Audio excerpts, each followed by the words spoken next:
The head of one of the largest outlaw motorcycle clubs on earth. Malkoun. Mr. Malkoun. Jay Malkoun. Malkoun had established a power base. And then opportunities presented themselves and I had a crack.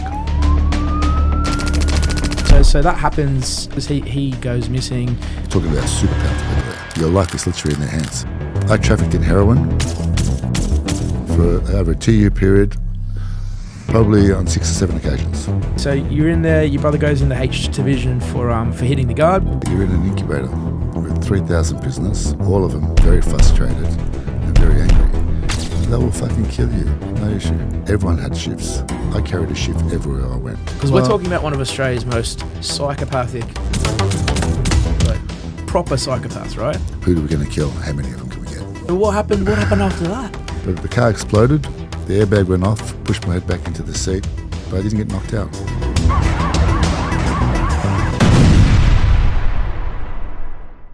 Ladies and gentlemen, Jay Malkoun, welcome to the podcast. Thanks for having me. Feeling good? Yeah, I feel great. I don't want to be overconfident, but this will probably be the best podcast you've ever done. No doubt. So I've wanted to have you on for some time, and we're getting better at these podcasts. The clips are coming out better, the stories are better.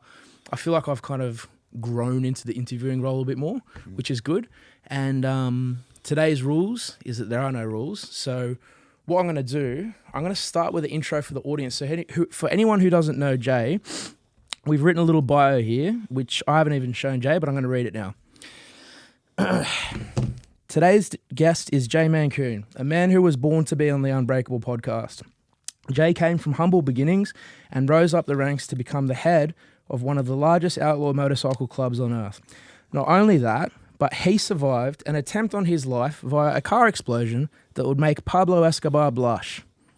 He has since turned his life into a new direction, swapping the chaos of the clubs for the high-stakes environment of the boardrooms, turning his skills and expertise and focus from the streets to the real-world negotiations between companies seeking to settle disputes and mediate problems.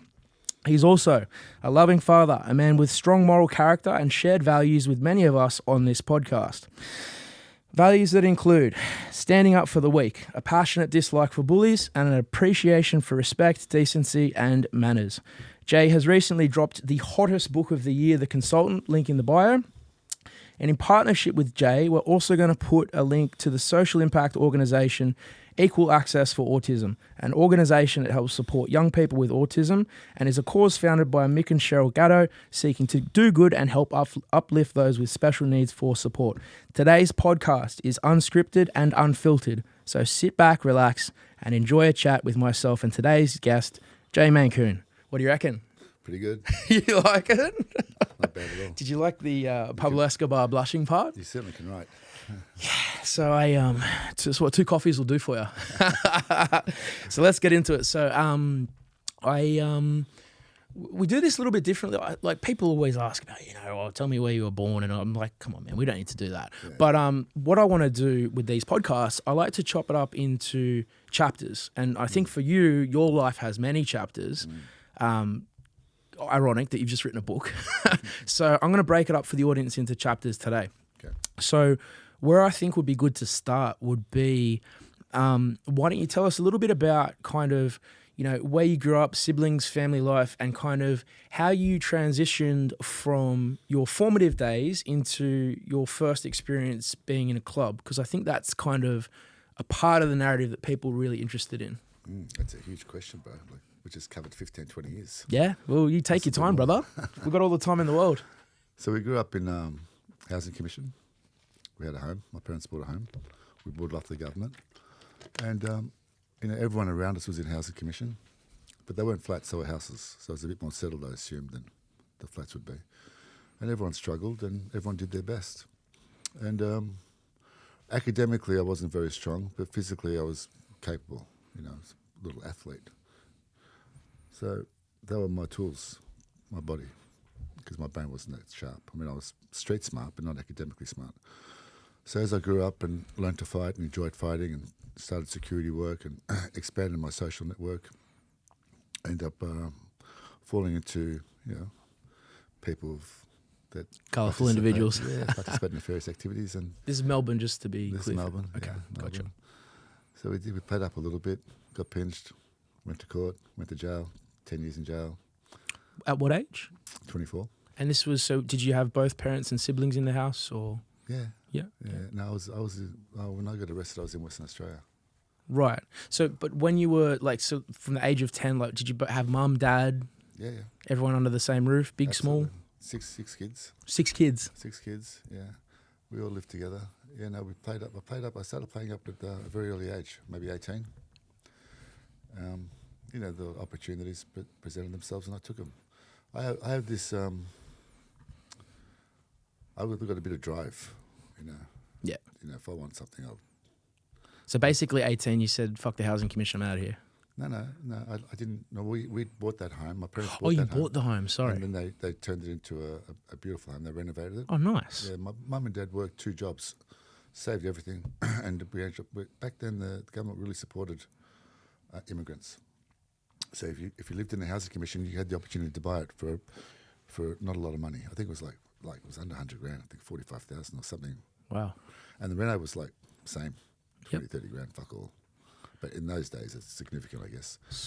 So by the time I was 12, we had a renovated home. We're still in the same area, still surrounded by all our friends and neighbours, and all our struggles.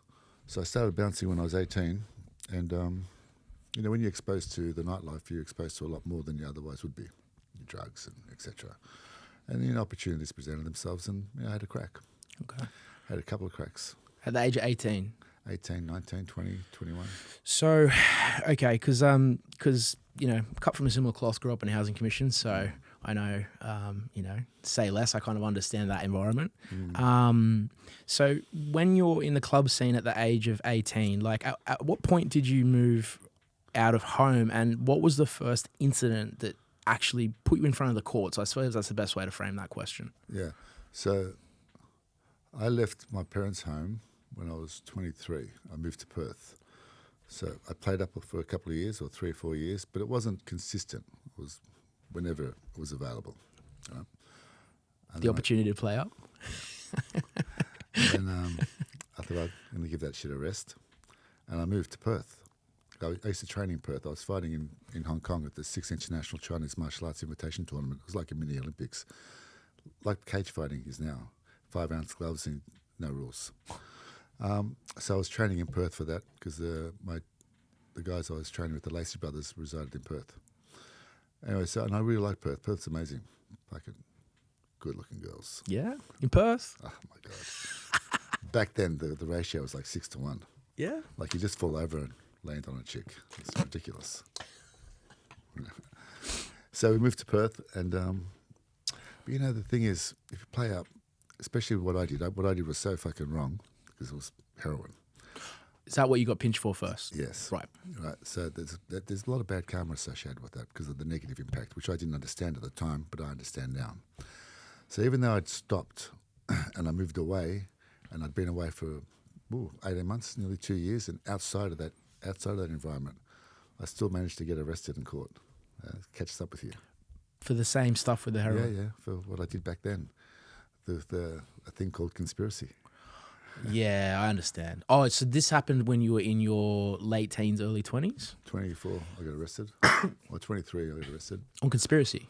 Yeah, conspiracy to traffic in a drug of dependence. So, correct me if I'm wrong, is that that's where you haven't even necessarily like executed the plan, you're just kind of allegedly talking about executing a plan, right? Well, it's a bit deeper than that. It used to be that you could just talk about it and you'd get pinched, but now you had to for them to get a conviction, they have to demonstrate that you took steps towards committing the crime. Right? And even though mine was past tense, I'd come back to Melbourne and got caught up in a situation where I was talking and the guy was wired, and we were talking about past activities, so that they, even though they didn't have the drugs or they actually caught me in the act, I was charged with conspiracy. Right, and this was at the age of? 24. That's a pretty young age to cop a conspiracy charge. I don't think it really matters how old you are, bro. Yeah, no, I get you. I mean, back then it was a large amount. It was 1.5 kilos, 1.6 kilos. Right. Which was significant back then, but it's insignificant now. Yeah, Totally yeah. insignificant now. But back then it was huge. And so I'm cautious with the words around this because I know there's some things you can say and some things you can't say. But the person wearing the wire, did you ever find out how that happened? He went into witness protection. Yeah, he. This is really look. This is what happened. I went to Hong Kong to fight. Prior to going boarding the plane, I had a cold. By the time I landed, I had the flu, and I assume it's because of the altitude. Exemplified it, and I was fucked when I landed. So I was staying with my grandmaster, and because I had the shakes and I was sweating, they thought I might have been a drug addict, and they asked me, "Do you need drugs?" I said no. They got me a doctor, and he tried to inject a needle that was like a fucking nail, mate. I had to defend myself against this doctor. I was like, honestly. So I resisted that and flew back to Australia. So I came back early. I was supposed to be away for a month. And while I'm telling my mates what happened, the informer piped up and said, can you get some of that? It was heroin they offered me. They thought I was a drug addict. I said, I don't know. Next time I go, I'll ask, which I did. And apparently I could, and I did. So he got caught with 1 ounce, right? In a similar situation, he was doing some business in a house that was wired, and he got caught for 1 ounce. He would have got probably 2 years jail. But he thought it was a better idea to set up all the people he knew to escape his conviction, which really, when you think about it, bro, he clearly didn't think about it.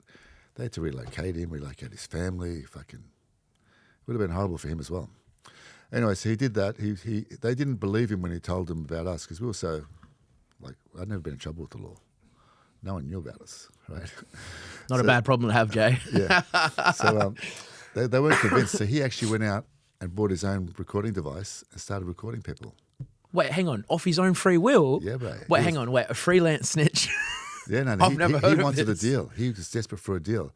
So they did not take him seriously. He was just pointing the finger. So then with this recorded information wasn't with my brother and other people, they then engaged they brought in the NCA, National Crime Authority, and they took on the job. And they arrested 16 people all around Australia. So because we'll get viewers watching from all over the world, correct me if I'm wrong, is that the federal authority, right? Oh, no, I think they were state still. State? NCA. Okay. But it was, but there were people, for example, we got arrested in Perth, they were arrested in Victoria, and I think there was an arrest in Queensland. I remember the front page of the paper, it had the map and fucking arrows pointing in every direction. Really? Yeah, it was very creative. And that's still creative. And this was what year? 87. Right, so there's this freelance snitch who's got his own devices. I've literally never heard of that. That's a first for me. Yeah. All right, so he's living out his dream to be a snitch. Yeah. But what all this to save a couple of months off his? I mean, now back then you would have done a couple of years jail. But did he did he avoid the whole thing through this? Oh, he got behavior? to keep all his assets, right, which were millions, and avoid jail. But I mean, that's the upside. The downside is he's got a family, he's got children, he's they got brothers. They had to relocate him. I don't know what's happened. I think he's passed away since. Right. Yeah. He's gone on a bit. Look, I don't really understand people, mate. I think the more you progress in life, and I think you're at this point now because you obviously do a lot of negotiations. You get to get into people's psychology and whatnot. Like I think because of your moral character, when you hear someone doing something that's so antithetical to that, it is hard to get your head around because you're like, what kind of a man? Like, number one, you're putting another person in a cage, but number two, like the proactive effort that he went to. But forget about us. The negative impact on him and his family. It didn't weigh up. Do your fucking jail, mate. Lag us if you want. Do your jail and just whatever. You know what I'm saying? Mm. But look, this thing is, it's solid people are unique these days. You're talking to my heart, bro. That's why we're on this podcast together. It's called the Unbreakable Podcast. So, we have a moral code, as I said in the intro, right? Mm. It's a good thing about having a podcast. You can you can pick your tribe, so to speak. Mm. Okay, so that happens. So he brings his recording devices. He goes missing, and then you get put before the courts on that charge. Yeah. No. So what happened then is then they activated actively trying to arrest everybody. So they started surveilling people. I was away. I was in Western Australia, so I was removed from it still. So they had my brother fucked up. He played up a little bit. Unfortunately for him, the Chinese were calling my mum's phone all the time. Oh, really? So I avoided them, so I was away. Oh, is that because of like whatever he was kind Well, of up to? no, because we only had landlines. Right. So the only point of contact was your home phone. Right. And then you'd say, okay, I'll see you in 2 weeks at this time at this place. That was normal. You know what I mean? Like now it's like real time. Right. So he answered the phone a couple of times and they kept on looking for me and I wouldn't participate. But then the informer, you know, it was a fucking pest. Kept asking for more drugs. Right? So he obliged him. And my brother had never done it before. Right?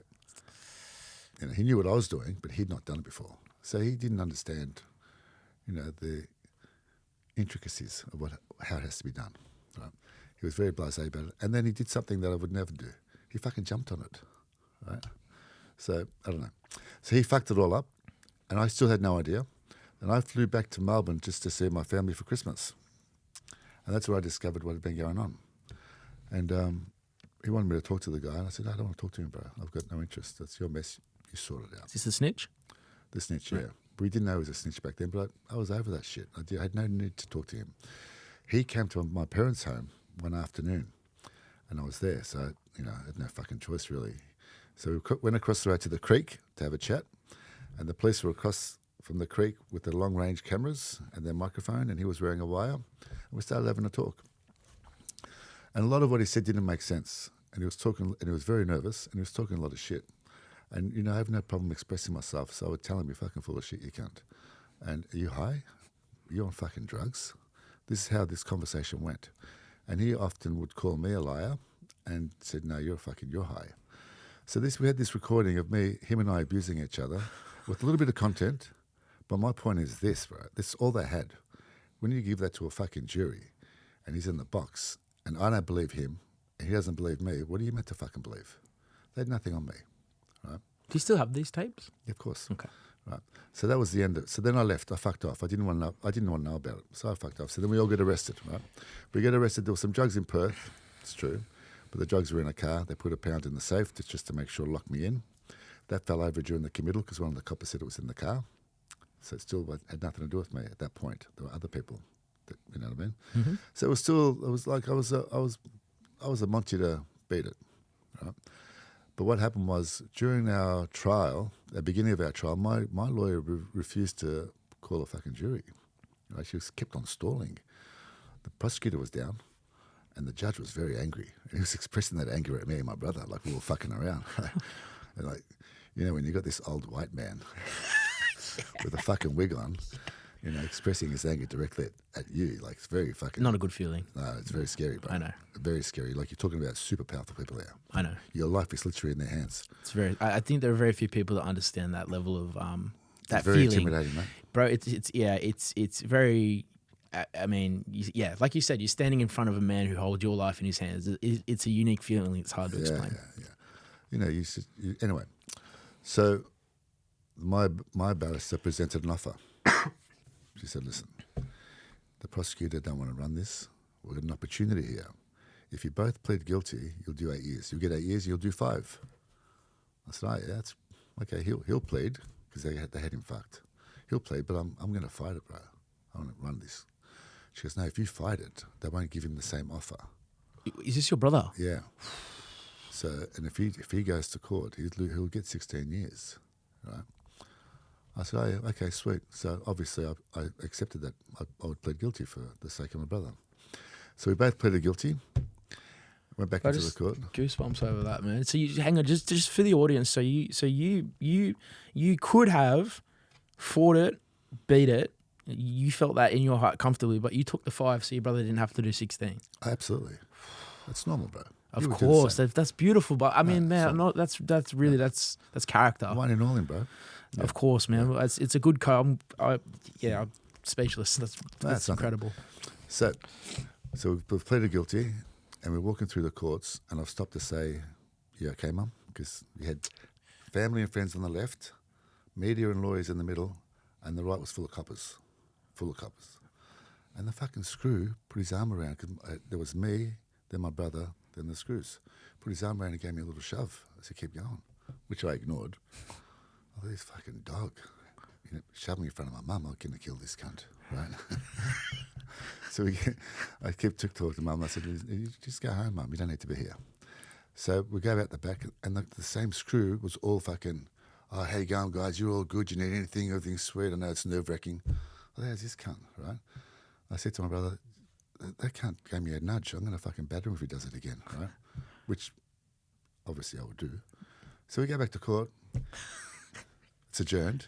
We go through, and I've purposely stopped, right, to see mum. The dumb cunt fucking did it again, right? Except for this time, as soon as he's touched me, I've turned to hit him. But before I even got around, my brother's hit him that fucking hard. He went flying over the lawyer's desk. Papers went everywhere. And he's fucking laying there wounded. The dog wouldn't move. All the police are over in the corner. They didn't fucking budge. So we thought, "How you going, mum? You all right?" Did they whack a charge on for that? I'll tell you, not really. Oh, yeah, no, you got charged. Yeah, you got charged for assaulting him. Yeah, you did actually. Well, a couple of months on top of 5 to 8. No, I think it was cumulative. Made no difference. So this is a free shot. Yeah, but it could get nasty. It can get bad. You assault a prison guard and they generally fuck you up. They've been known to do some horrible things to prisoners. 100%. And this was your first time going inside? Yeah. Right. Yeah, but we ran our shit, bro.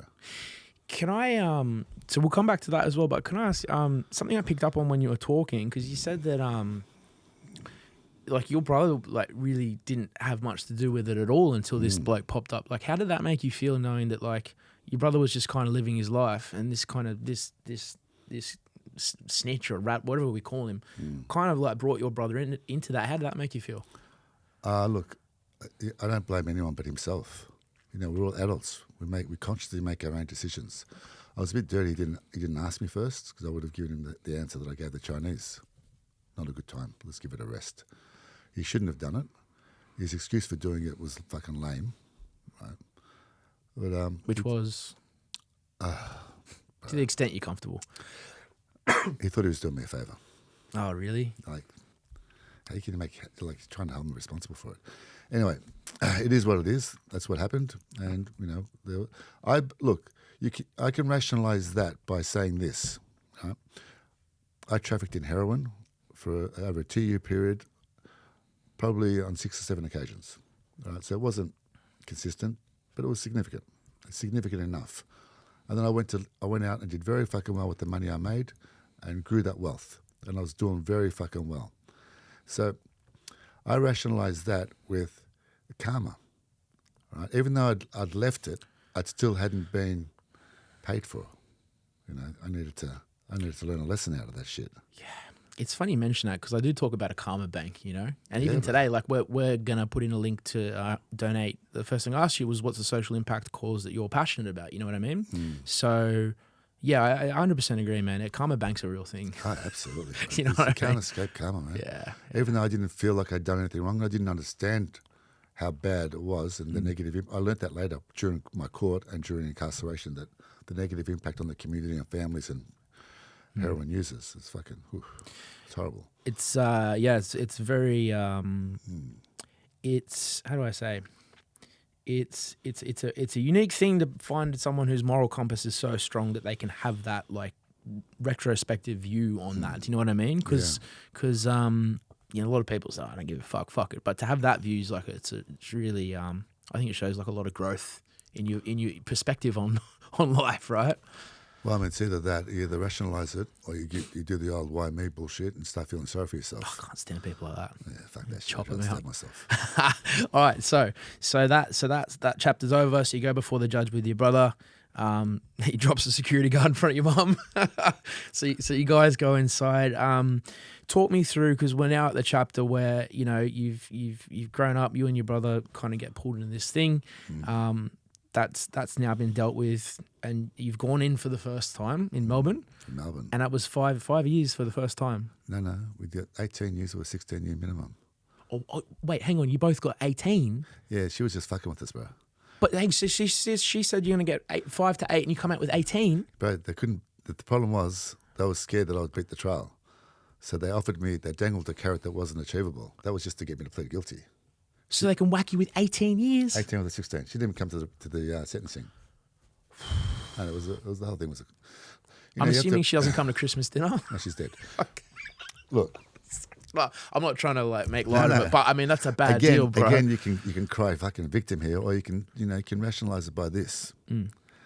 I fucked up, right? That she knew I fucked up. Although she was representing me, her moral compass was clearly higher than mine. So she had no, I don't think that, and I don't blame her. I really don't blame her. Bro, I was a very hard person to like. Wow, At that okay. age, I was so fucking arrogant. Yeah. So arrogant. Like I would not have liked me either. Right? That's a good. I think there's a lot of us that think like that. Yeah. So I mean, like, I don't think she thought she did the wrong thing. I thought she probably thought she probably did do the right thing. I mean, if you had to give me 2 years, I would have got the same results. But I did 10 instead of fucking 2. And it is what it is, bro. You just got to keep rolling. Yeah, it's almost like it's funny you say that because you just said I did 10 instead of 2. You could also look at it as like you did 10 instead of 18, right? Yeah, back in the day when we got sentenced, there were remissions. So that's how it was. I think about a year or 2 later, they stopped doing remissions. So they gave you a real sentence, so there was no confusion. So if I had been sentenced a year or 2 later, it would have been 10. So I did 10. Okay, understood. But with remissions, they control you a bit more because if you play up, you get more jail. So I got another 21 days jail for playing up. So in jail, if you fuck up and you do a governor's court hearing, he can give you up to 4 days jail, which I got often. Okay, so you stack that up. All right.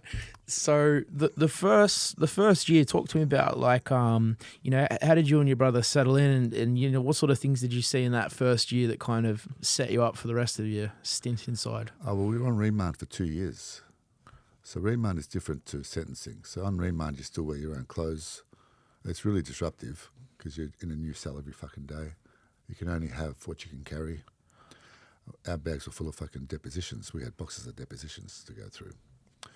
And there's still hope. Everyone on remand, most people have got hope. I mean, obviously some people don't because they're so fucking guilty. So it's a different vibe, a different energy. But once you get sentenced, you go across to the other side. And there's no longer hope, bro. You got a fucking jail full of miserable, angry, mostly hard cunts. And you just don't fuck around because everybody's looking for an excuse just to stab or iron bar someone. They want to express their anger, and they usually express it on each other. All the screws get battered as well. So the first 2 years were okay. They were, had a few laughs, went through our trials. Then the third year we started real jail, and it was different. But when we were already in jail for 2 years, so we knew everybody, everyone knew us. We were in the papers a lot. We were very high profile. We were different. We were a little bit unique in that the media portrayed us to be, fucking wealthy gangsters that could go on with it. So the perception is we're wealthy gangsters that can go on with it. So going on with it is one thing because a lot of people can go on with it, but being wealthy is another thing because you have money, you have power, you have the capacity to get things done. So that aspect really kept the screws at bay because the screws will have a crack. They'll kill you if they get the opportunity. But if there's 2 of you and you have people, they'll be frightened, which they were. So it was okay for us. We ran our shit. And the prison in Melbourne that you first went into was... Pentridge. All right, this is going to get some stories. And that was in what year? 88 till, for 10 years to 98. The golden era. Yeah. Can you guess what the first question the audience is going to ask you about Pentridge Prison in the 1980s? If you had to have a stab at which character they're going to ask me to ask you about. No idea. Oh, Chopper? That's right. He knows. What do you want to? Why don't we start there? Give them a couple of stories of what they're going to want to hear about that, and then we'll circle through a few more. Chopper was a champion, bro. What a man. So Chopper, when my brother assaulted that guard in court, he got moved to H Division. Chopper was in H Division. He ran H Division. He couldn't be housed in the outside of that because he had made so many fucking enemies. He was at war for a long time with Keith Four and his gang. Jail was different when I was in jail, bro. It was people ran shit. You had cliques, you had divisions, and there was always a hierarchy in the divisions, and it went down from there. Or you were like me and my brother, and you stepped aside. We didn't get involved, and we didn't fucking participate. You know what I'm saying? We just minded our own fucking business. Don't fuck with us, we won't fuck with you, sort of thing, and leave those cunts alone, which we did often. So Chopper, because Ali was in H Division for I think a month after that guard, Chopper and Craig Minogue were looking after him, and they became good friends, right? As you do. And so we when we went to sentencing, behind D Division, which the division we were in, there was a barbed wire fence that separated H Division and D Division, and then there was another fence. So we would see Chopper on the weekends. We would go up and talk to him, see what's doing. No, he was a very cool character, man. Yeah. Proper killer. That guy there, his mate got arrested and was going through court.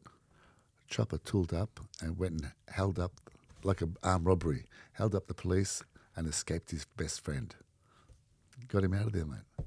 Really? Yeah, man. Wasn't there a situation, and correct me if I'm wrong, but where he like tried to kidnap a judge? Chopper, I wouldn't be surprised. Yeah, that's one of the ones that I heard. That, I'm sorry. But I also heard, you just don't know this, it was a different era. There were police back then that were very strong and very willing, and they would do horrible things to prisoners, to criminals, and they also used people that were willing to knock other criminals. So I mean, really, that was Chopper's era. Yeah. And just for some context for people as well, you had because how many fights did you have under your belt professionally before that? Nothing. No professional. Just martial arts. Okay, but you were doing a lot of that overseas in Hong Kong. Yeah, I fought in Hong Kong. Okay. Fought here, fought Perth. Right. But nothing. Yeah. Just kickboxing shit. Yeah, but still, it's a sweet science. Yeah. It's different now, bro. Yeah. When I was doing it, it's very basic. When I was doing it, we grew up with Bruce Lee. So, you know, we had Taekwondo, a bit of Kung Fu. Yep. But now, I mean, towards the 80s, it got really, really technical. They brought in Thai boxing and kicking below the waist and elbows and things that I was not exposed to when I was training. Right. And these karate guys became fucking weapons. You know, this martial artists started doing Thai boxing, and then they started grappling on the mats. Like, it's a different level now. You've trained over at Tiger Muay Thai and I have not. Oh, you'd love it, bro. It's good. You just sweat it all out. In Koh Samui? In Phuket. Yeah. I've been past there. Hamzat Chimaev trains there. It's a good gym. Oh, yeah? Yeah, highly recommend. You go out, have a nice free. They got chicken breast and banana shakes. Yeah, it's all happening there. Yeah, man. It's a good place to be. I was there for about a week. It was pretty cool. You'd love it. Yeah. Okay, so you're in there. How did your brother get in H Division with Chopper? He assaulted the guard. So that's One from punishment. a court case? Yeah. So we've gone back out the back. We went out the back. We took our ties off, took our jackets off, and got ready because they usually kind of run in with 20 of them. We're ready to go on with it. We're not going to step down, right? So we're fucking waiting because that's normal protocol. They fucking come in with batons and they go on with it. They beat you to fucking... So you got to fight them. We waited and they didn't come.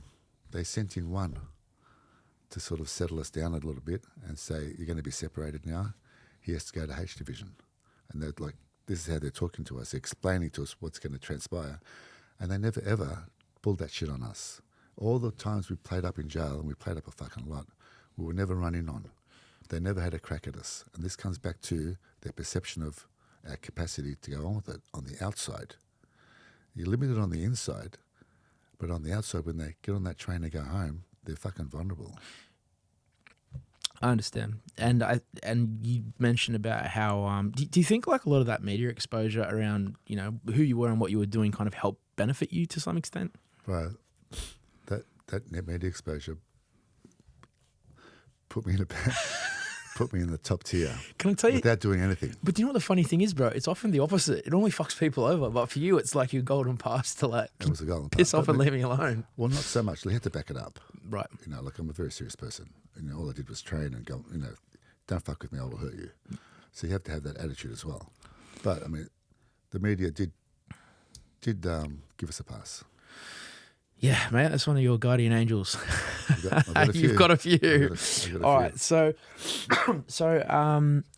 just covering off Pentridge, because obviously there was Chopper that was in there. There's a few characters that are rolled in and out of Pentridge. Like, I think one of the ones, I was talking to one of our guests about this the other day. You'll know this guy. What's his name? Fucking psycho. Dennis Allen. Oh, yeah. Alan Did you ever come Allen. across him? I came across Peter Allen, his brother. Right. Dennis was on his deathbed when I was in jail in '87. I think he might have been dead already. Really? He was a twisted fuck. So for people that don't know, what was the movie that was based off him? I've not seen it, but it's on television, still on TV. Oh fuck, it's called. It's a series. Yeah, there's a series based off it as well. It's The Americans did another series, same story. yeah, but it's really raw, man. Like it's a dark. Well, he was really a dark person anyway. It's a very dark like undertone. He was dangerous. He was dangerous. Proper psychopath. He would just kill you. So you got to think back in the day when we were kids, you killed someone, you got rid of the body. Basic. Fucking basics, mate. No body, no crime. And there's no cameras, there's no surveillance, and people were solid back then. They didn't really lag. You could practically do something in front of someone and be sure they're not going to repeat it or see it or say they saw it. And he was in that era where you could knock cunts, pull it off, go bury him up in King Lake, and you'd be sweet. And he did a lot of it. And then things evolved, and people started doing the old one in the leg routine. And their reputations grew as well. And now you're good luck getting away with anything. Oh, it's funny. I was sorry, my asthma was bad today. I did a podcast with I told you before, Biggie Smalls man, head of security. Oh, yeah. He was head of security for Diddy. I saw bits of that. Yeah, thank you. It was not bad. It was a good one, that one. Yeah, it's very good. But he was saying in America, they've even they use satellites to geolocate people now. So if you did a crime here, they can ping your phone to wherever you are. Absolutely. He's like Big Brother's watching from space now. Oh, they do that here as well. Yeah. The telephones are a very big aid for the police. Yeah. My understanding is if something happens in a suburb, they'll pin all the phones, all the numbers, and just see if any of them are familiar. They'll run them. The AI does it all. It's crazy, hey. They do it in minutes. Yeah. So back to the golden era of crime.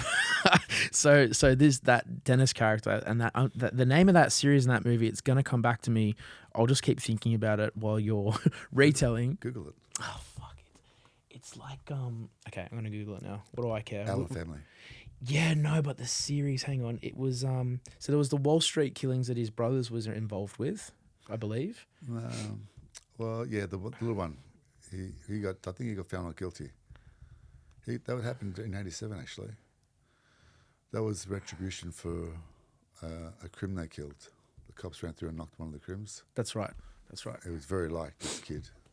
So that's what the movie was about. I couldn't find it. I was all about that, was it?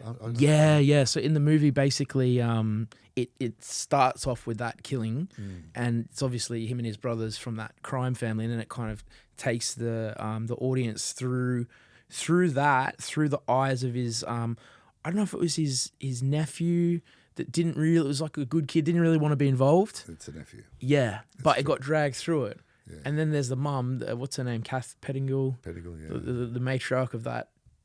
I don't know how you would describe them. Well, should have been the boss. Yeah, but they were like a next level of insanity, right?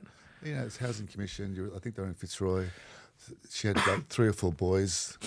It was the era, bro. Like you either fought or shot or stabbed or got or lost. What were some of the stories about him that you might have heard through the grapevine that people might not know about? Because we're talking about one of Australia's most psychopathic, like proper psychopaths, right? Yeah, this guy would walk into a pub, mate, and everybody would caca. He was unpredictable. Like we were at was it the Albion Charles about 7 p.m. one night, and he walked in, but the people I was with knew him well. It was all amicable. There's no issue. I didn't even know who he was, to be honest with you. Right. And he came and left, but when he left, there was like you could tell there was a lot of ease. They relaxed after he left. They were fucking shitting themselves. Really? I was oblivious, so I just didn't even know who the fuck he was, but I'd heard his name so many times. There was him, and then there was another group, another gang, or another family called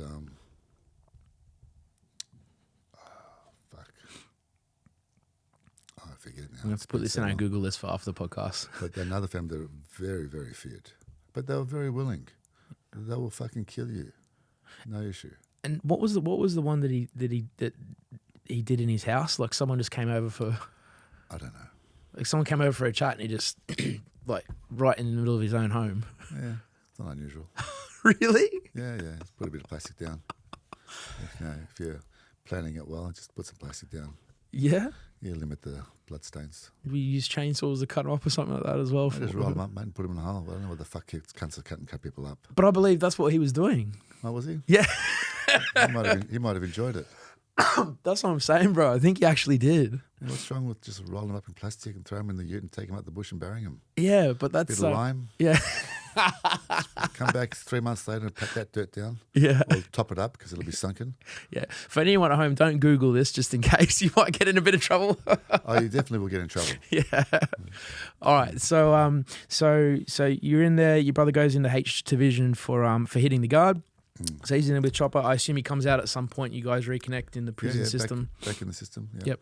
And did you ever find yourself in any kind of predicaments in there, or did you have a pretty clean run all the way so you got out? It was always touch and go, bro. Yeah. Any really hairy ones? Oh yeah, we turned it on. What was your hairiest one?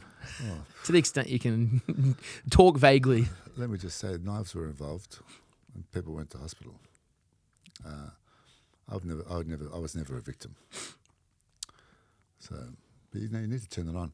You have to appreciate you're in an incubator with 3,000 prisoners, all of them a little bit upset, very frustrated, and very angry. And then you got guards that add to that frustration because of their treatment of prisoners and their fucking shit attitude. So as soon as something's very volatile, as soon as something kicks off, you kick off for the smallest reason. Everyone had shifts. I carried a shift everywhere I went. Everywhere I went. I always had a nice little fucking skewer that was sharp to a beautiful point in the side of my overalls, and it was accessible all the time. We probably had 13, 14 knives, my brother and I, positioned around the jail, in the gym, in the garden, in the mess room. Anywhere that we frequented, we had tools, always ready. Because every day someone's getting iron barred and stabbed. It's normal. Every day? Every day, bro. There was a hospital in Pentridge and the ambulance was very busy. The worst time, the most dangerous time was the weekend. Because on the weekends, during the week, everyone goes to their areas where they work. On the weekend, everyone's left in the units and all the units meet up. So you have not all of them actually, B division was separate, but D division and J division. So you're with about, quite a few prisoners. So if you want to get someone, they're accessible on the weekends. That's when you get them. Right. So weekends like it's a bit of chaos to look forward to. Weekends payback time, bro. Fuck. Right. Throats are getting cut, legs are getting broken, heads are getting smashed. Scores are getting settled. Absolutely. Karma's getting dished out. Yes, it is. Mate, it really does sound like do you feel like it was do you feel like it was worse back then or better back then? For me, it was fine. I thrived in that environment. Do you attribute that to more your because you've obviously got like a high EQ in terms of emotional intelligence. Like I've seen you read a room and you're more thoughtful with your words than I think most people would suspect, and I think that's very intentional. So do you think that your ability to stand your ground or your ability to read people, which of those two do you think served you best in there? Look, because I started security at an early age. And I started martial arts at 5. I learned while doing security to read a room, to look out for signs before things blew up. So that served me very, very well. Because you can tell, you can see, especially if you're in a prison, or when you're in a prison. You're a good man, Jay. When there's 100 prisoners. Yep. And you see that, their daily routine, and how they behave, and if they're a little bit tense or relaxed. And then you'll notice immediately when something's going down. Like, there was one occasion I was in the shower. The showers are in the pods, and everything else is there as well. And there's no curtain, which is fine. And I noticed 2 guys that I see every day in the corner, and they're staring over there, and they've got their arms under their shirt. I said, oh yeah, that cunt's going to get stabbed. And he did. Within a few minutes, they positioned him in the corner, went to town on the kid. But you can pick it up. So that having the capacity to read that room and see danger as it's happening or before it happens serves you very fucking well. Yeah, right. What did you know the context behind what happened, or not? It was just another Didn't know day. any of them. Didn't know any of them. But that was normal. That was normal. I mean, the way you carry yourself, just in life in general, attributes a lot to how people perceive you. So, I was cocky, I was confident, I was upright, I trained. I had a bad head on all the fucking time because I was angry. I would get people coming up to me saying, listen, bro, that dude over there wants to know if there's an issue that can it be resolved? And I'd say, who? And they go, him. I'd say, I've never seen him before in my life. They said, you keep staring at him. For real? I said, what do you mean? He goes, when you walk out the gym, you do laps and you keep fucking staring at him. I said, bro, I'm in the zone. I'm not staring at anyone. Like you're in flow state. I've never seen that in my life. I'm just focusing on doing a bit of exercise. But my point is, I always had a bad head on. So it was like, fuck off. Yeah. And it served me well. So I'm not saying I was more capable than other people, but I was saying people were reluctant to have a crack at that, and the fact that I didn't fuck with you anyway. Yeah, I think that's a big one, to be honest. I think because you got a lot of mental health issues in there and stuff like that as well, right? Like people just Fruit Loops. Absolutely. They can't understand logic, you know? Yeah. I mean, like there was 2 guys there. They were in for, I think, rape. In your division? Yeah, in D division, there were 2 big gorillas. They were always laughing and carrying on. I don't know what they were in for, but they were doing a long sentence, right? And they'd befriended a female officer, guard, and just this stupid cunt fucking trusted them, right? So maybe they weren't in for rape, but whatever, they probably killed someone. Yeah. Right? Anyway, they managed to get her up into their cell, dragged her in there, punched the fuck out of her and raped her for like 15 minutes. A guard? Prison guard, yeah. Yeah. Did this make the news or not? Nah, probably not. None of it does it? Not really, no. Maybe it did, I don't know. Right. I was a bit off the papers back then. Yeah, it's probably for the best. So what happened after that? Hey, they never saw them again. They went to H Division, and then they probably got another sentence on top of the other sentence. These cunts, you can't rehabilitate them, mate. They're not rehabilitatable. They're a constant danger to the community. They need to stay where they are. It's funny you say that, Jay, because I've spoken to 3 people now who've said the same thing. Because you'd think that everyone has this universal view of you got to give some people a second chance, and you got to have faith in some people. But I think people who think like that don't really realize that there are some people who are just beyond help, like who genuinely need to be just put away from the world. Yeah, you need to get in early. A lot of the kids in jail come from broken families and come from a demographic of low income, and they start playing up. And I was on Neil Mitchell's show when I first released the book on the radio show, and he said, what about these youth crime? And, what do you think about that? And I said, well, I think you should do more to help them. He goes, what, reward them? I said, not necessarily reward them, but offer them incentives, mate. Give them an alternative to committing crime. Clearly they're committing it because they don't have the capacity to earn, or they come from a family that doesn't have, a larger income. Yeah. So maybe you should do more for them rather than spending $150,000 a year on incarcerating them, and whatever the bill is for putting them through the courts. Give them incentives, man. Yeah. I think they should do more for youth.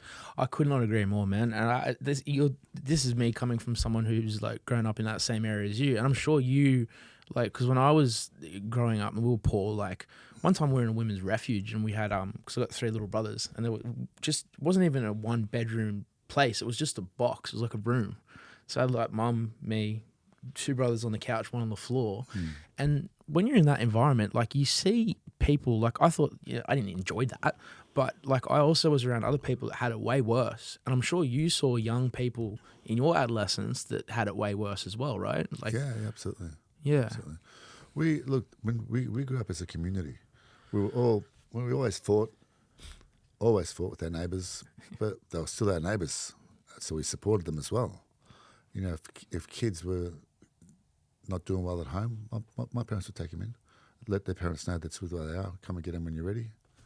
We did the same thing. Yeah. At the same token, when I was naughty, there was one occasion I was about 12, maybe, I think about 12, and my parents were tough, bro.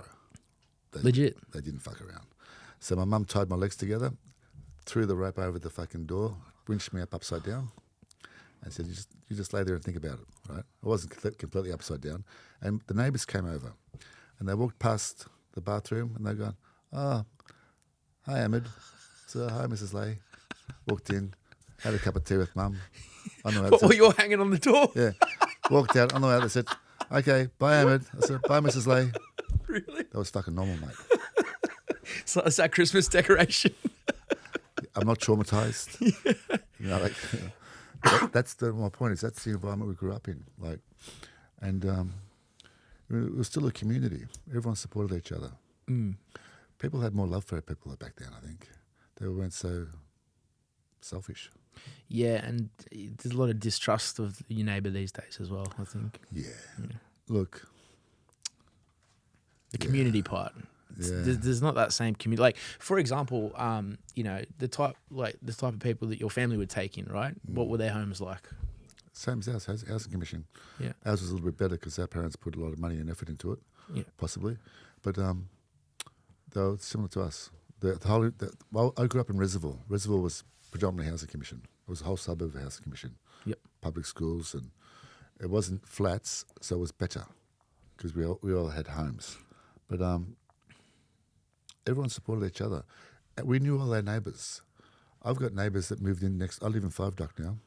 My neighbours, literally, I have no idea who the fuck they are. Yeah. I mean, I wave to them, hi, how you going? But you get no response. Yeah. I don't know if it was the same for you. Was there other drug problems in your area at that time, or? No, this is pre-drug. I mean, Oh, mate, you're lucky. Back then, the drug was speed or heroin, and it was a problem, but it wasn't like it is now. Now this ice epidemic. Oh, bro. I'll tell you that laptop story. Story. Amazing. I'll tell you, it went walkabout. I found the bloke. I just sat there and had a chat with him for like half an hour. Like, what do you can't sell this thing. What are you going to do? He's like, he's just tweaking it. He's got no teeth. I'm like, there's nothing like it. Life's already harmed this man enough. Yeah. But I asked him about his life. He had a little boy and he's on his way to see his kid. And he goes to me, he goes, listen, man, I didn't steal it out of the car. I actually stole it from a crack house, to be perfectly honest. And I actually believe the guy. But like, instead of like G'ing up, and you know what I mean, like you got to have some empathy. Exactly, you've got to have empathy for people. But the ice, it fucks people up, man. It's not good. It's horrible, bro. Yeah. It's horrible. It's really the ice is a new heroin. Yeah, it's taken over from that. I mean, when I say on a negative impact side of it, it's just as harmful to the community and to the families and to the individual as heroin was.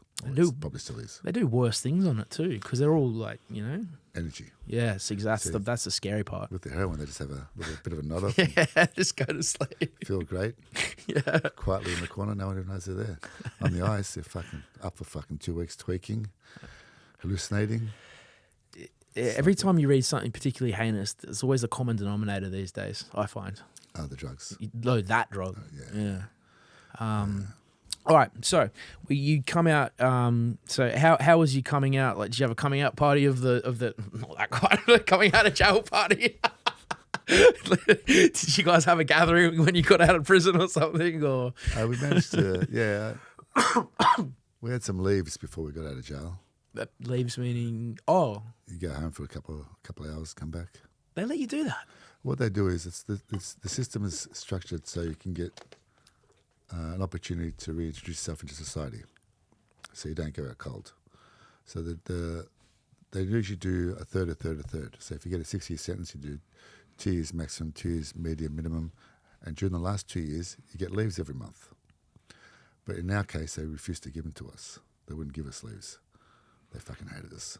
So you just had to go all the way through the finish line. Well, we went in the last 7 months of our jail sentence. We went to the first public prison. It's private prison. It had nothing to do with the government.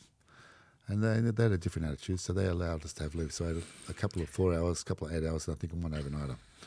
So that was good. I was glad I didn't get left, to be honest with you, because it's like, let's just get on with the jail, get that out of the way, then get on with life. And so okay, so it's a good sentence to segue us into the next part. So getting on with life. So you're out of jail now, right? We talked at the start about how I like to break these into chapters. We've gone through a couple of really good ones so far. Now, We're leading into some more chapters. You come out, and there's a point in your life at which you transition out of that jail environment. And correct me if I'm wrong, because I read a couple of the pre-notes. There was an incident that happened with you that put you on the radar of a couple of the clubs, and then that incident's what kind of pushed you into the clubs. Is that right? Yeah, something similar. That was way down the track. That was probably 10 years on. Okay. So I was still 10 years just as a normal everyday gangster. Yeah. Crook, whatever Well said. you want to call them. So we got out of jail, kicked on really quick, as we do. I mean, I was 12 foot tall when I got out. I was so fucking fit and sharp. Like, good luck keeping up with me, bro. Yeah. So, I accomplished a lot very fucking quickly. Mm-hmm. We did some good things, made some good money. And then we'll fast forward up to the bikie era. I had a mate of mine that started the Commos in Melbourne. There was him and two others, and they had it for a year. And every time they had a problem, he had a problem, he'd ask me for assistance, which I did because he was a childhood friend of mine. So, I banged it on for him a couple of times, sorted out this issue and that. And then he had a big problem. So he was asked to report back to Sydney, right? And he shit himself. And he asked if I would go with him. So, yeah, no problem. So I did. And then I met the Sydney boys. They're another fucking level, mate. So just to be clear, your mate from childhood who was in the club, he had a problem with the club in Sydney. No, what happened was he sent his member and another guy to a meeting with the Banditos, right? He asked me about it first. So I should probably go. He goes, no, it should be sweet, right? But the Banditos didn't get the memo that the Como was supposed to be there to protect this kid, right? That was Toby Mitchell. Oh, really? So Toby's fucking, and this guy that went to this meeting is a proper fucking, he can fight. Right. Like, he's no slouch. The guy that went to Sydney. No, the guy that went to the meeting. Right. Okay. This is the president's mate who was going to be his sergeant, and his other member went to a meeting with the bandits over some collection. So Toby's chinned him and broken his jaw. Like, he fucked him up, right? And then he went to hospital. And then obviously Sydney found out about it, and then nothing happened. My mate didn't back up. It just went all quiet. So then Sydney said, come to Sydney, we need to have a chat. And he shat himself because he thought, uh-oh, they want me to back up, and I didn't back up. Because you got to fly the flag, bro. Like, Sydney's a different animal. The members in Sydney do not fuck around, right? You even flinch that you're going to be a problem, they'll fucking attack you. Like, seriously. These guys were another level. And they were sharp, and they were dynamic, and they were smart. And it wasn't a wealthy club. It wasn't for money. It was brotherhood. They're all on the same path together. And they fucking supported and backed each other. Like, this is why they grew so quickly in strength in Australia. They went from a relatively unknown club to the most feared club in the country because they backed it up. Still. Yeah, absolutely. Yeah. Absolutely. So anyway, so we've gone to Sydney, and he's a bit fucking nervous. And we met the then acting president, which was Dax. And I met them all. That's a president's name, by the way. Dax. Sounds like Jax. Daka. Yeah. And, to our surprise, particularly to his, he was just offering some comfort. He said, hey, young brother, you're good. We heard about what happened in Melbourne. Do you need any support? It's the only thing we can do. If you got this, you handle it. You handle it any way you want. You do how you fit. Where you think you should do with it. If you don't want to go with it, then go on with it. Like, this was the opposite to what we expected. But this is the Commos, bro. Right. They don't run like a normal club. So he goes there expecting to get like stomped or jumped or whatever, and he gets in my view, he needed to get punished. Right? It didn't happen. They offered him support and love. Right? And I'm looking at this thinking, fuck, this is insane. Like, this is so cool. A level of coolness I've not experienced in a long time. Right? And then I got to know these guys, and they're all the same, mate. They're all proper men. You'll get this attitude from men that are capable and confident. Men that are insecure and not so confident will be a bit bitchy and narky and carrying like little cunts. But strong, confident men don't behave that way. Right? Anyway, so I'd met him, and I guess Adam was really relieved. And, we had a couple of chats, and they knew of me. I'm not invisible. They'd heard. And one thing led to another, and they asked me to jump on. Adam had asked me to jump on. I said no, because, what I'd seen there is not really. But when they asked me to jump on, it was like I thought about it seriously because now I'm being part of something different. Right? And that's what lured me into the club. So I jumped on, and then within 2 weeks, there was a huge problem. Right? The Finks opened up a clubhouse 2 streets away from the clubhouse that they had. Right? But their clubhouse, that Adam, I shouldn't say his name.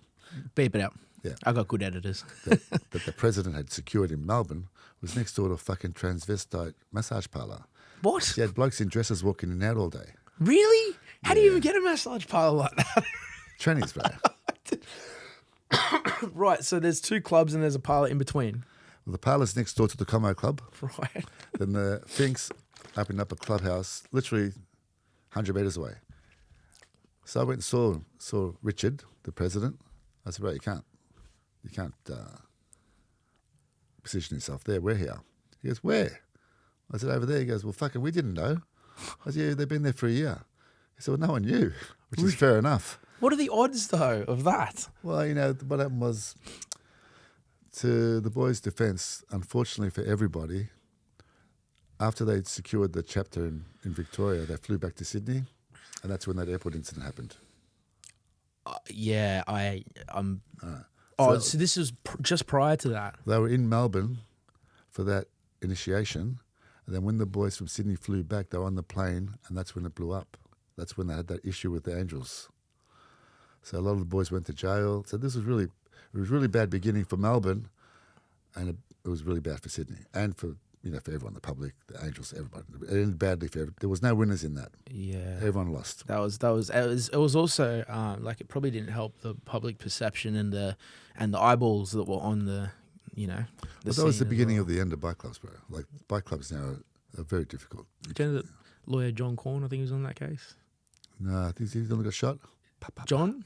Was one of them got shot? No, that was a different one. No, John's a great lad. No, that wouldn't happen to John. John's like you. He's very perceptive. He can see things. He's very like win at all costs. Very respectful, but very very intelligent. But I know that when that airport incident happened, yes, that did change things a lot. So are you saying that? So you'd basically gotten involved just before the airport incident? No. I'm a year down the track. Oh, so you still weren't in the club? No. So this is what happened. The boys got their colours in Melbourne. The boys in Sydney flew back to Sydney. They had that airport incident, and they went to jail, a few of them. And then a year later, during that year, there was little issues that I helped out with, and the boys in Melbourne, because of that big incident, weren't riding around with the colours, they weren't growing the club. 3 started, and there was still only 3, with the prospect of 1 that got bashed, he was jaw broken. Right. That was it.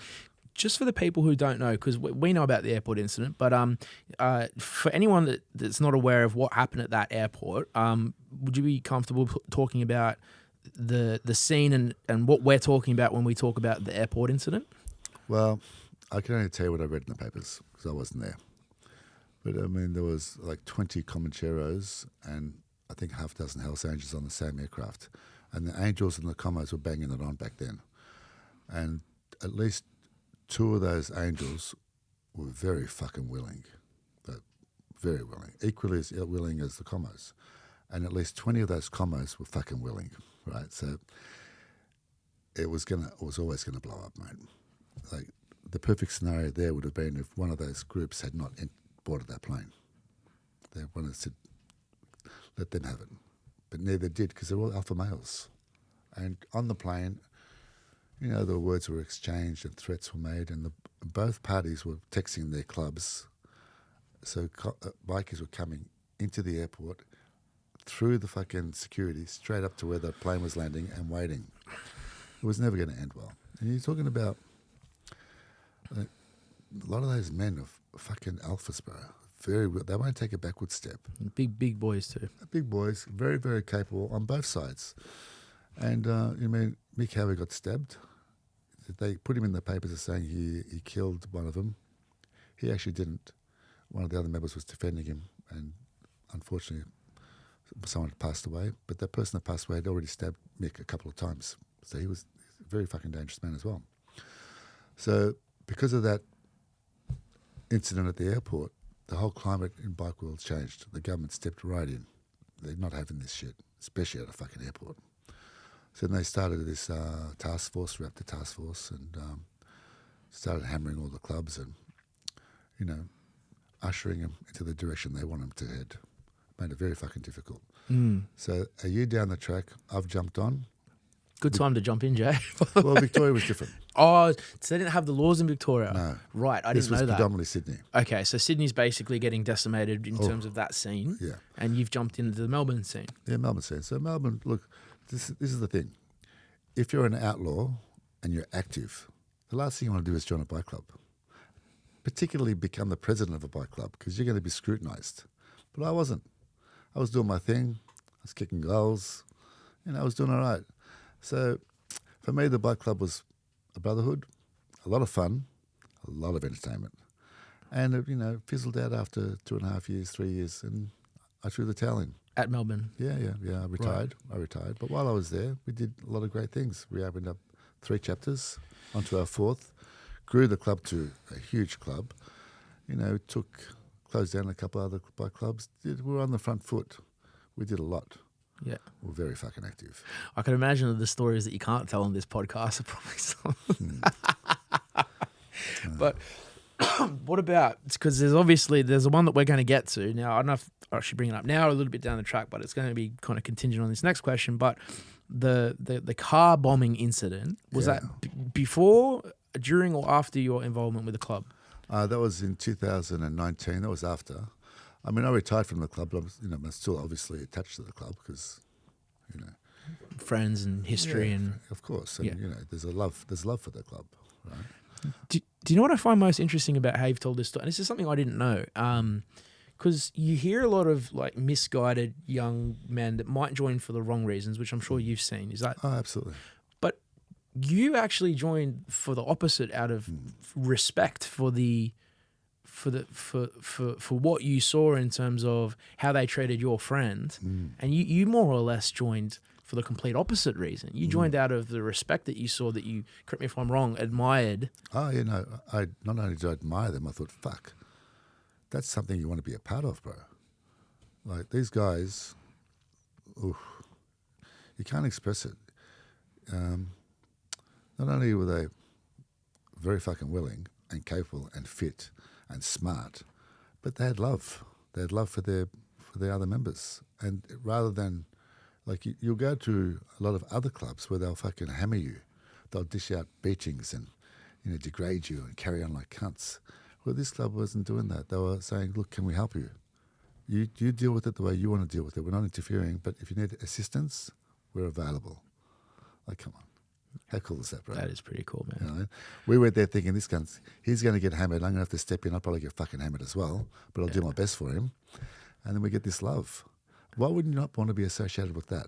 It's actually, bro, to be honest with you, it's really like striking to hear this, because like you're espousing like attributes from this. So I'm a bit over articulate today, but like you're communicating like attributes that people wouldn't really typically associate with that environment at all. You know, because they see what you've just talked about, where they all beat each other up and turn on each other and that sort of stuff. Oh, yeah, but you're saying your experience is a complete opposite. Well, see, the club, the Comos, really grew when Mick Howie took over, and Mick brought all his friends in. So these kids were all childhood friends. Well, they were kids, they were men now, and they all knew each other, and they had history, and they did things together, whatever they had to do, and they grew into this fucking force. So it wasn't a bunch of strangers, and they all had respect for each other, which is when you think about when you have a room full of alpha males that also respect each other. It's unusual because the alphas always want to be the alpha, right? So you claw yourself to the top, and you've got to fight to stay there. These blokes weren't like that. They were very cool individuals. They had a role to play, and they played it. Yeah, right. I would never have thought that, bro, to be honest with you. That love and respect they had for each other is what allowed them to grow and become so feared and strong. You're not doing it because you're given an order. You're doing it because you're with your brother. Yeah. No, that what you just said makes complete sense. I feel like the theme that I've seen throughout your life is it seems like you have a deep appreciation for like mutual respect, Absolutely. Like, and And I feel like you'd probably look down upon that fucking like beating each other up behaviour sort of, you know, like. I wouldn't condone that shit. Yeah. I mean, look, it may work in certain circles. You may have to discipline people because they're fuckwits or whatever. But my view is if they're not working out, just fuck them off, mate. Yeah. Fuck them off. You don't need them. Save the drama. Well, the fuck you want to dish out of, just fuck them off, bro. Like, you could be bothered. Yeah. No, I feel you, man. Unless you have something to prove to yourself, you're a little bit insecure. Your friends don't respect you enough. Yeah. You know, like, Well, it's like you were for saying. a shit reason. Correct. It's like you were saying before, bro. Like some of the most calm, nice, just pleasant people to be around. I know, like UFC fighters, and you know what I mean? They will fuck you up. Oh, bro! But they're also the nicest people in the world. But even in prison, bro, the biggest cunts were the ones that weren't capable. The prison guards. They were the fucking fat, chain-smoking dogs that would just want to annoy you for entertainment. Then you got the SOGs, the response unit that go in armed up to when it's a riot. Those cunts are fit and don't give a fuck, and they're so respectful. Yeah, that's right. They're not insecure. Yeah, I've never been like yelled at by anyone that can actually, you know what I mean? It's like not you're not insecure. going to get a trained fighter that pumps up and puts his chest out and starts going. You know what I mean? That's not really. It's not really like a confident attribute. It's not, is it? And you see it, and you're just like, oh, mate, keep carrying on with it. Right. So, all right. I know, I can see you thinking about it now. Some of those fucking guards. So, all right. So, what we're going to do next is are you comfortable to talk about the explosion incident? Absolutely. Okay. So before we go into it, the point at which that happened, where were you at in life when that happened? Okay, so I was living in Greece. I was still working for a mining company, looking after a couple of fellas, flying around the world. And Greece was a good spot because it was central to London, central to Africa, and central to Dubai. And it was affordable. I was living in Dubai for a few years, but it was just too expensive. And I had just probably for 6 months had my kids full time. Did you have just like a couple of them? I had 3 of them, Okay, all of them. gotcha. No, we don't separate our kids, bro. So I had all my kids. I had a live-in nanny that would look after the house and the food. In Dubai? No, this is in Greece. And of course, Dubai. Dubai, they're easy to get. In Greece, it was a bit more difficult, but I got a beauty. I had a You really eat good off one. the floor in Dubai. It's that clean. Yeah. Dubai is pretty cool. But Greece is also very fucking cool, man. Yeah. Oh, yeah. Have you been? No. Dubai, yes, but less travelled across Europe. I need to go to Greece, bro. I've got my European passport, so I can. Have you? Yeah, because I'm part Irish as well. Yeah, I got 1/8 of yours as well. 1/8 Christian Lebanese in the family. Yeah. So they moved over and bought up all of Pennant Hills, the Pennant Hills Lebanese. Right. So you know the church on Wells Street, just I don't off know the- Sydney very well. Oh, it's Melbourne, right? Yeah. So they all moved over there. So I'm like 80% Irish and then 20% I got a bit of you. So Really? yeah, Unreal. you would never think, hey, No. because I'm so white. Yeah, great. My father was as white as you. Was he? Yeah, blue eyes. Yeah. Yeah. Blue God bless eyes. him. Yeah. There you go. Did you full Lebanese or Irish or? Full Lebanese, bro. That's it. Yeah. All right. So you're in Greece, and how long had you been out of the club? I retired in 13, but then I came back on as a nomad, which is, So as a nomad, you're part of the club, but you're not attached to any club, any chapter. So you just come and go as you please, effectively. There was a few boys overseas, so they all became nomads. Right? So you're not an active member, but you're still part of the club. Mm. So then in 2019, I was looking after my kids, doing the daddy shit, which is great. I loved it. Yeah. Mate. They're very grounding. I was all over it. That's awesome, bro. Mate.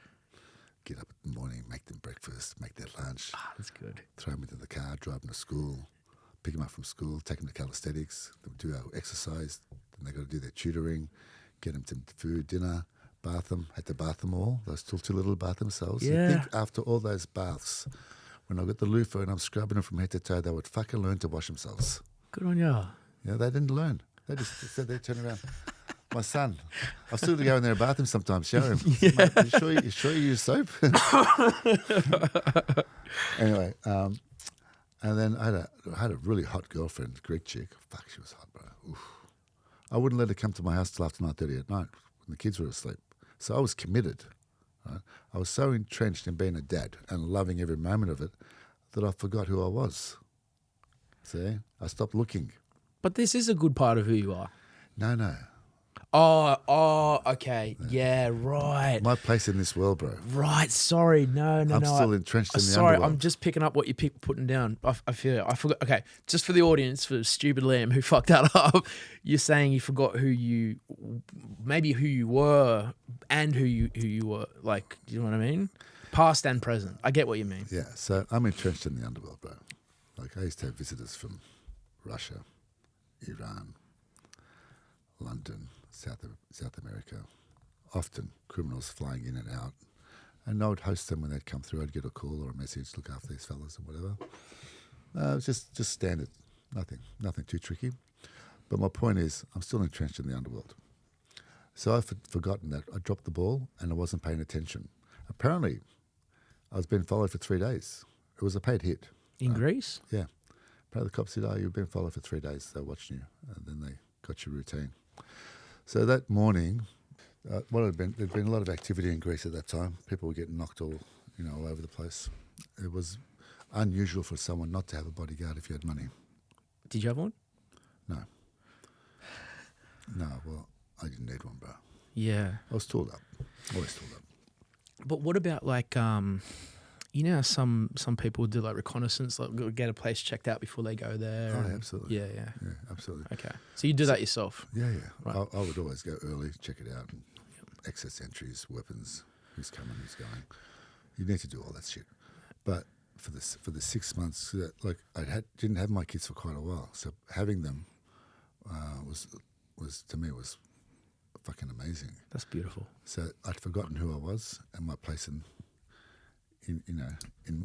my fucking world, and dropped the ball. So normally, because I'm so conscious of my surroundings, normally I'd pick up if someone was following me, especially the way I drive. You'd have to keep up. I would notice the signs, but I didn't see any of them. I was just focused on the kids. I'm not saying that would have helped me, but it may have. Anyway, so I dropped the kids off, parked the car in a vacant lot because there was no parking on the street, walked into the gym, worked out. So this is the strange thing that happened that morning. There's a Hell's Angel there, president of a club there, who's actually not a bad bloke. We did a job together in Germany, a big recovery. His ex-wife was always very friendly. And that particular morning, as I was walking past her, I went to say hello. She shrugged me. She sort of turned away, which was really unusual. So I made a mental note because I had put my gun away because of my kids. I start carrying my gun again because you just don't know. That to me was a sign, right? So anyway, so I get back in the car. I go to the car, jump in the car, door's still open, and I don't think I actually got to start the car. I may have. I don't really remember. But the car exploded. The airbag went off, pushed my head back into the seat, but I didn't get knocked out. Lifted, bit of a fucking mess, and very dusty. I thought, fuck. I knew straight away it was an explosion. I thought, shit, there's going to have to be a fucking shooter here, for sure. You can't not finish me. So I thought I'd better get out of the car. The last place you want to be is in the car. So I went to get out, and both my ankles were snapped. They were both broken from the pedals. They were a bit of a mess, actually. My right one in particular. So I've got out of the car, pulled myself up, and I'm not going to give too much away, but I got a young fella come over and gave me a hand, and another guy jumped in, and they put me out on the road, and ambulance came and took me away. It took about 40 minutes. And while I was sitting on the side of the road, I thought for sure, who are we going to go on with this? Got to retaliate straight away. Can't fuck around here. Who the fuck wants me dead? There's a list, but it's not that deep. You know what I'm saying? So I was a mystery. I put a few pieces together, thought it could have been this and could have been that. And my instincts when I got out of the car, when I was still laying on that car and I looked down and saw my leg, I thought, we're just going to cut that cunt off. Put one of those bionic fucking U-Butte fucking... Are you going to hop your way out of it? No, I'll amputate it. I thought for sure I'd surrender straight away. I want to amputate this, get a prosthesis. Have you seen them? I'd seen back then guys from Iraq go get their leg blown off, go back into the fucking front line, mate, with the prosthesis. They're very advanced. They've got the metal ball for the kneecap. Yeah, Yep. they're very, very advanced. So I'll have one of them, and let's get back on my feet and get on with this straight away. So hang All on. I was thinking about was revenge. So you're saying, just to be clear, so you're sitting there, your car's just been blown up. I'm not sitting, You laying there, sorry. standing. What? I was holding myself up with my arms between the door and the car, Really? with my knee in the door. Yeah, I You had could my stand knee, up? No, I couldn't stand. I had my knee positioned in the door, so it was jammed in the door, and I was just leaning on the car. And I thought, for sure, let's just get on with this. I'm not going to fuck around here. We'll cut that cunt off, get a prosthesis. It'll take 6 weeks. I'll be running around like a mad cunt. I love that you're thinking about this is how you're thinking right after Straight you've been away. blown That's up. all I was thinking about, revenge. Who are we going to kill? How many of them can we get? Right. Right. And then the strangest thing happened. When I got to the hospital and they've cleaned it up, the ambulance took me to a public hospital. They did a shit job of cleaning me up.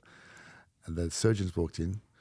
He's gone, you're gonna get infected. You're gonna have to lose it. We're gonna have to amputate your leg.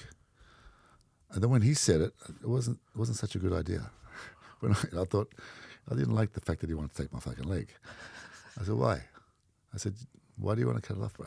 He goes, look where you are. The dust on the windows was this thick. I said, you're going to get an infection. This hospital's over 100 years old. I said, I'm already organised a private hospital. I'm out of here. They're coming to get me in an hour, right? And he went into a bit of a panic. This is a really good surgeon, right? He said, no, you can't go yet. You have to go tomorrow. I need to do one more surgery, right? Best thing that ever happened. I mean, it was very uncomfortable because it was a real bad hospital. But the following morning, he performed a proper surgery. He cleaned it all up, put it back together really, really well. I think because his name was attached to it. He didn't want to let me go. They messed it. He didn't do fuck all, bro. He just bandaged it up the first time. Yep. But the second time, he really did a good job. So then I've gone to the private hospital. They've done, mate, they turned me inside out with scans and x-rays and fuck, this went on for hours. Then they performed a surgery. The funniest thing, they went in there, cleaned it all up, and put a fixator on my leg. Do you know what a fixator is? Nope. It's 2 round rings and pins to support you. Put all your leg together to support it all. Yes, I do know that. And then the surgeons come through after they did that, and they said, no, brilliant. We've saved your heel. We've saved the ankle. It's all good. You won't need any more surgeries. We're done. I said, you're done? He goes, yeah, we're done. I said, that's fucking amazing. I got excited. I said, I'm good. They go, you're good. He goes, can we talk about money? I said, sure. He goes, can you pay cash? I said, why not? I said, how much do you want? He goes, 10 or 15,000 euros. I said, no problem. Joe, give him 15,000 euros. I said, that's it. He goes, that's it. He said, if it needs a clean up, we'll just do it for love. I said, okay. I said, this is fucking fantastic. 15,000 euros, we're done. There was a bird in the background hovering. I said, what does she want? He goes, don't worry, I'll get rid of her. So I paid him, he got rid of her. She came back the next day. She was the hospital administration. Yeah. I just paid the surgeon and his little team. I didn't realise. The hospital wanted 34 grand. All right. So we fucking paid them, and this went on like this. It was so fucking funny. Looking back, it's funny. Yeah. Because then the anaesthetist walked in. Oh, here we go. She's crying. What? And abusive. She's having a crack. She goes, the hospital didn't pay me. He didn't pay me. I'm stuck in the middle. She's the most important one, bro. Of course. She can end you. I said, what do you need? 500 euros. I said, no problem. Give her 500 euros. So I was giving her 500 a week because I was having surgeries weekly. Yeah. Every time I had a surgery, it was 500 euros, which is good value. When I went to Germany, I had one surgery there. I went for 17 hours. I paid 8,900 euros, I think it was. They charged by the minute. For once, by the fucking minute, bro. Yeah. Yeah. That was horrible. How much is it per minute, out of curiosity? Fuck if I know. I was highly medicated. So okay, so you go through your recovery, and I'm conscious of, like, I know there's only certain parts you can say about this, but one of the main audience questions I know that's going to come up is going to be like, to the extent you can talk about it, what was the aftermath like in terms of, because like I'm sure in your head you're thinking, I got to figure out who did this. Like, what was that aftermath like, to the extent you can discuss? Well, I'm like I said, I'm entrenched in the underworld. There's not many people in my world that I don't know and that don't know me. And the reach is very fucking long, mate. Like, it's international reach. So if something happens, generally we can find out who and why and where it came from. We for a year we drew blanks, not a clue. So much so that it makes me believe that it had nothing to do with the underworld, because everyone talks. There's always going to be a loose end somewhere, and it's been now 5 years, and there's still had no traction on who did it or why. So I've got no fucking idea, mate. How does that make you feel, knowing that you've not really kind of like ended it? Yeah, it's a bit frustrating, I have to say, but I mean, something will come out one day. I think sometimes God and the universe has a plan too, I'm still here. Exactly. I had policemen come into the hospital saying, just wanted to see for real, did you actually survive that? How the fuck did you survive that? Bro, I've seen the footage. It's fucking unbelievable. Yeah. It's unbelievable. So the key is tuck and roll, bro. I'll think about that next time my car gets blown up.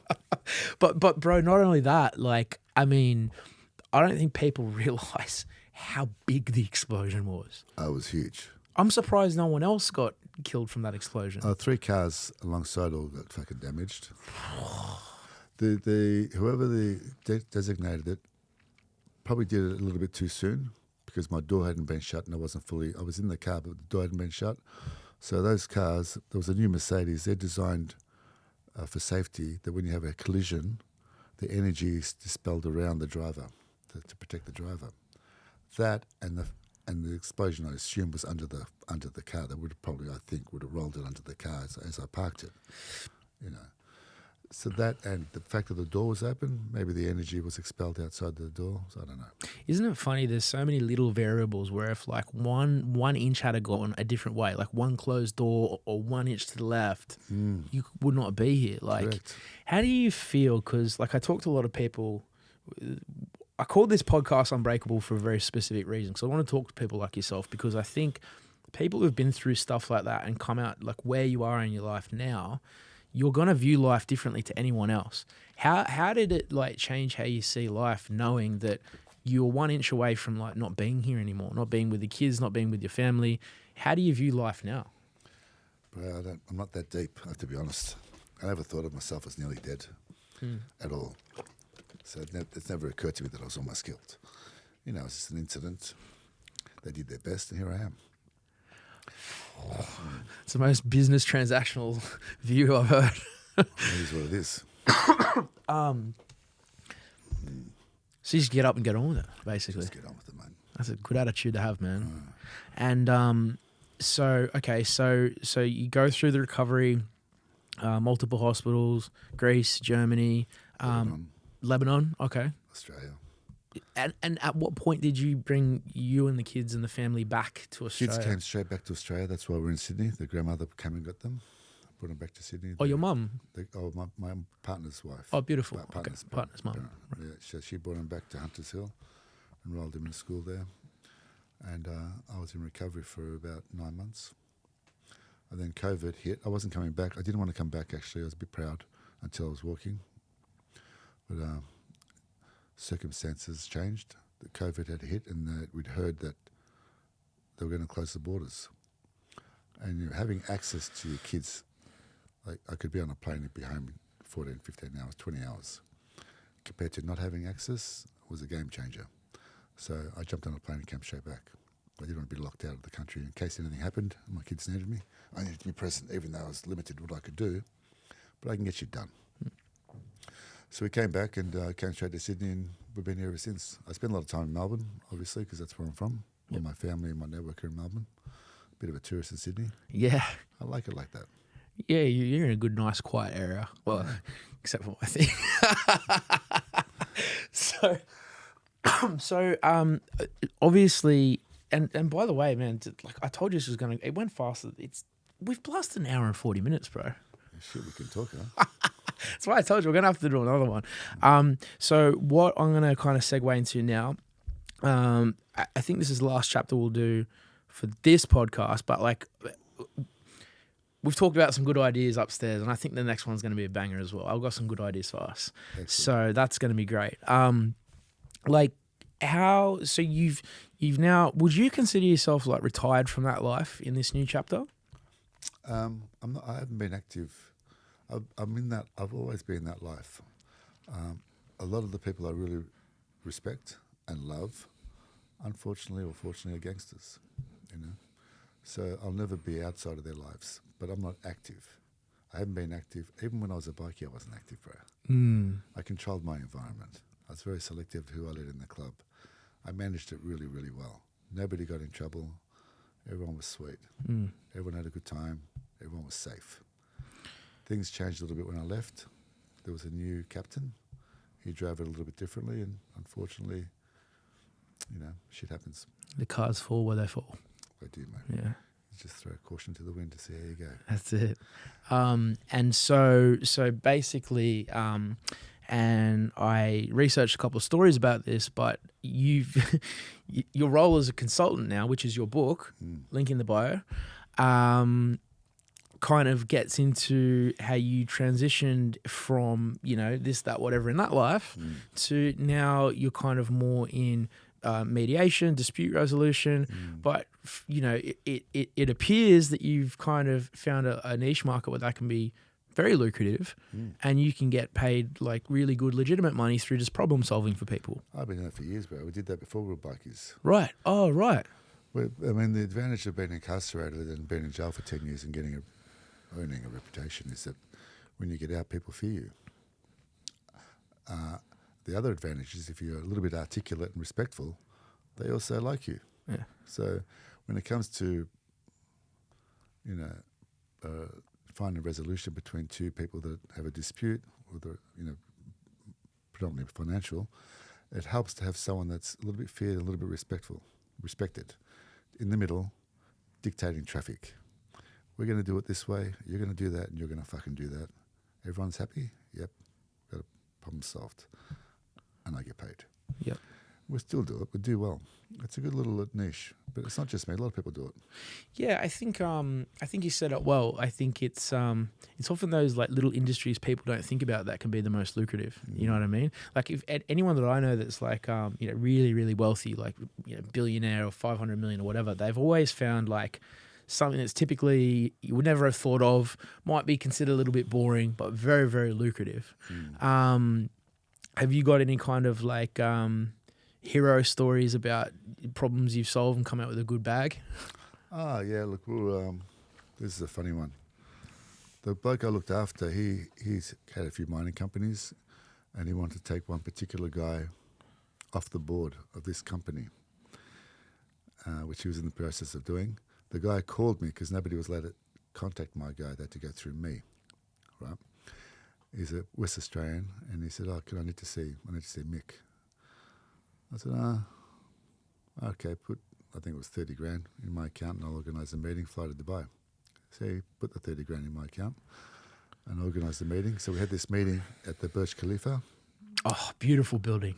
Yeah, that's where we're staying. Stay at the Armani? No. I don't know. We just had rooms. Burj Khalifa is beautiful. Anyway, what had happened was Mick wanted to remove him from the board because he was playing up a little bit. But this guy said, I had got this company sold for 400 million to the Chinese. I just need 3 months. Right?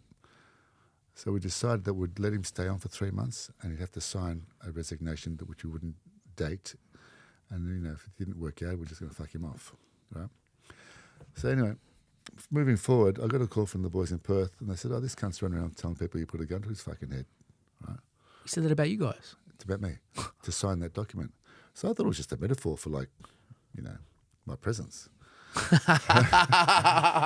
such a weapon. He just fucking... Yeah, like he put a gun. Like, had no choice. Jay was in the room. Like, he encouraged me to do it, so I did it. That sort of shit. Because you'd be carrying a weapon around Dubai, right? Yeah. So move forward. So we did another mediation in London. Right? This guy and his partner Frank Timmins were involved, and we got paid. Me, Mick, and John got paid $3 million, right, for this mediation. It was about who was going to get what, and Frank and this other guy got what they got. And then about 6 months later, I'm talking to Mick and John. I said, bro, did you get a Christmas card from Frank? Because I fucking didn't. They go, no, we didn't either. I said, do you know what we handed over to that cunt? They go, no. I said, we gave him $400 million, bro. And we got paid $3 million out of a $9 million dividend. I said, I mean, I wasn't paying attention at the time, Yep. but now I am. I said, we need to go back and get some more. They go, oh, no, a deal's a deal. I said, no, bro. We're going to go back and get So some he more. sold it for 400. It was a $400 million asset. There was $400 million in the account. But- What they would do then is Yeah. they would buy other assets. Like, for example, if the other bloke had got the company, which he was supposed to, or was going to, we hadn't decided at that point, I would have gone up to him and said, oh, I've got this asset. I paid $1 million for it. I want $5 million. And he would have bought it off me. Yep. Made another $4 million here. You know what I mean? Yeah. Wrecked it. Yeah. The old one too. But Frank wasn't so generous. So I was a bit dirty. So I said, I'm going to go back. So he had my guy in Perth, John, knew him very well. I said, John, can you organise a catch-up with this cunt? I'm going to go see him regardless. Now I'm a bikie, by the way. All right? He goes, all right. So off we go back to fucking London. We'll catch up with Frank and the other guy. And we're having a little bit of a push and shove. You know, he's got his Chechens. I said, yeah, I got my fucking commos.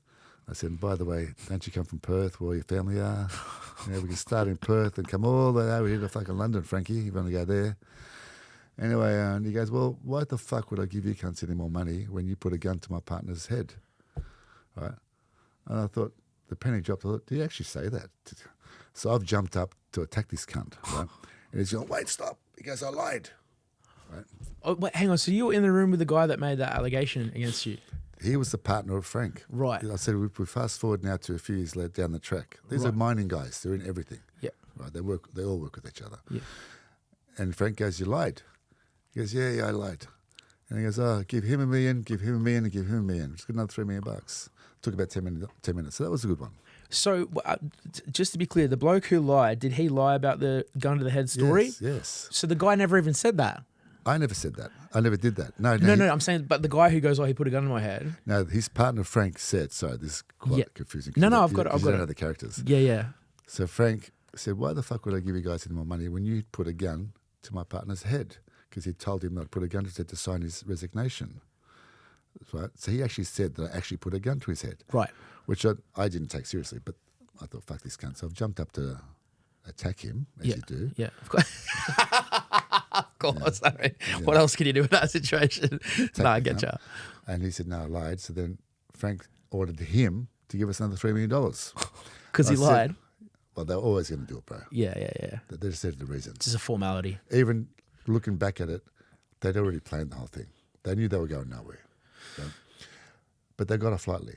It should have been a lot more. Then I said, what about John from Perth? He goes, because that's 4 of us, not 3. He goes, no, I'll look after him. That meant, fuck you, John, for organising the meeting. Oh. But we split it 4 ways. Right. But I mean, there should have been $9 million, really. Because what we did there is, in that circumstance, the other guy had exercised a heap of options that gave him control of the company, and he was exercising his right to take the board and own everything, right? We told him to give those shares. They'll pay you, it was $17 million. They'll pay you the $17 million that you paid for the shares. They're going to take them and they're going to run with the company, and you're going to sit on the fucking bench, right? If they had gone to court, these guys would have lost. Would have been dragged out for a long, long time, taking years, and they would have spent more than fucking $9 million. I was just about to say, you probably saved them on legal fees as well. And they would not have succeeded. Yeah. So effectively, we handballed them $400 million, bro. So we're still schmucks. I mean, yeah, I wouldn't say that really, because it's like these people. I did a bit of corporate banking back when I was a young boy, but some of these people, man, it's so complex to get like money out of these companies, and they're very smart at like parking it in different assets and things like that. So I think to come away with a fee like that for that sort of deal, bro, that's good. $6 million was all right. Could have been better. But you know what? That's the attitude that separates a millionaire from a billionaire. Bro, listen, I'm going to check the time because we've literally blasted an hour and 50 minutes. Sweet. Would that feel like 5 minutes? Maybe 10. Sorry for the cough with the asthma No, down you're here right. too, bro. Okay, so look, we're definitely going to have to do another one of these in the new year, I would say. Yeah, for sure. Clipper's going to clip this up for the audience. We'll drip this out on TikTok, we're going to be live on YouTube, TikTok, Instagram, Spotify, all platforms. Jay, I'm going to link it to your profile. We're going to put a link to the consultant book in the bio as well as the charity, the social impact cause that we talked about at the start. Yep. So a lot of good energy in this podcast. I guess before we wrap it up, one of the questions I usually like to ask at the end is I'm going to ask two in this one, because my job here is really to kind of like bring you in and capture your legacy, not just for the audience to watch, but like this will be around for your kids in 100 years. You know what I mean? Yeah. So, I take that very seriously for me. I try to do my best. And I try to be better at it each one that we do.